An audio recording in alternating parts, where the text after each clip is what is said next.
So, fist fights, but Ice Cube and Charlie Day, they play teachers, it's the last day of school, pranks are going all over the goddamn place, and Charlie Day manages to get Ice Cube fired, and Ice Cube's like, enough is enough, and challenges him to a fist fight after school, and of course, like any sensible white guy who gets threatened by Ice Cube, he's terrified as hell. Which is kind of funny because I had a dream a couple nights ago that Ice Cube tried to kill me with a knife. So, yeah, I was quite prepared for this movie. So Ice Cube just kind of plays Ice Cube, you know, he's kind of one of those actors that plays the same guy in all of his movies. You know, he's the big and intimidating guy that everybody's afraid of. You know, you can just tell he's really fed up with the school and the students. You know, he's trying to teach them about the Civil War, and he's like, half of these students think that was a fight between Batman and Superman.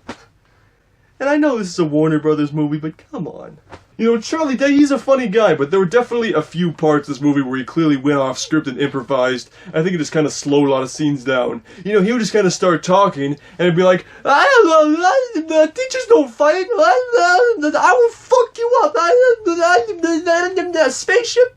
And it's also just a very tense time for all the teachers because, you know, cutbacks are going on, a lot of teachers are getting fired, almost entire departments, and Charlie Day's character, he can't afford to get fired right now, you know, he's got a child, he's got a pregnant wife, and of course she has the baby at the end, which is not a spoiler because see any movie with a pregnant woman ever, and that's how it ends, okay? Tracy Morgan's in this movie as well. You're the man, Tracy. You're the man. It's like, and the actress that plays the guidance counselor in this movie just... I don't like you, okay? I'm sorry. I don't like you. You did not help Goosebumps, and you didn't help this movie, right? Just stop. Stop.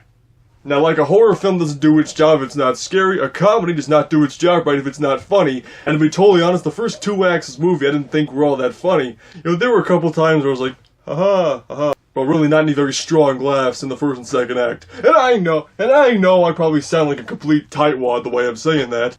Oh, it didn't make me laugh, and I have a great sense of humor. And I don't know where Hollywood's getting their concept of the last day of school. It's like every movie that takes place on the last day of school, it's a full day, you know, they get out like 2, 3 o'clock, they have to go to all their classes, which is not even remotely how a last day of school is.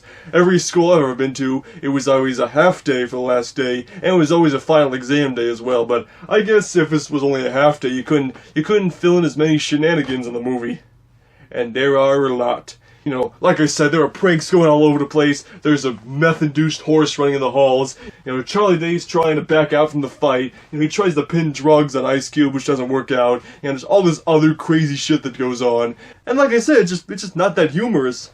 And there's a subplot with the guidance counselor trying to get with one of the students. It's really unnecessary and did not need to be in the movie at all. It doesn't benefit anything. But I think the whole movie picks up at the third act. You know, this is where everything's coming to fruition. This is what the whole movie's building up to. And the third act was actually hilarious. There were several times during the third act that I laughed out loud. It was like, they definitely saved the best jokes for last, which I think in terms of a comedy, that's kind of what you want to do, you know. You don't want to waste all your best jokes at the beginning of the movie, because then the whole film is just downhill from there. And of course, the whole movie's building up to these two fighting, and when they actually do fight, it was actually pretty satisfying. You know, it's not a one-sided fight. They both get really bruised and bleeding. They both do a number on each other, and it was very entertaining to see. There were a couple moves in that fight where you kind of look at it and go, okay, how is that possible? But, you know, besides that, the fight, the big part of the movie, I thought was really good. So in the end, the first 2 acts of the movie are not very strong, but the third act is very strong. It's the funniest part of the movie. Everything just comes into fruition here, and I think it makes it worth watching. I'm gonna say Fist Fight is good. Not the best movie ever, not the best comedy ever, but, you know, I'd see it again. So, those are my thoughts on Fist Fight. If you haven't seen the movie, well, I kind of understand, but, you know, maybe give it a chance. Might be worth your time. So, if you have seen it, let me know what you thought about it down below, and we'll see you on the questionable side.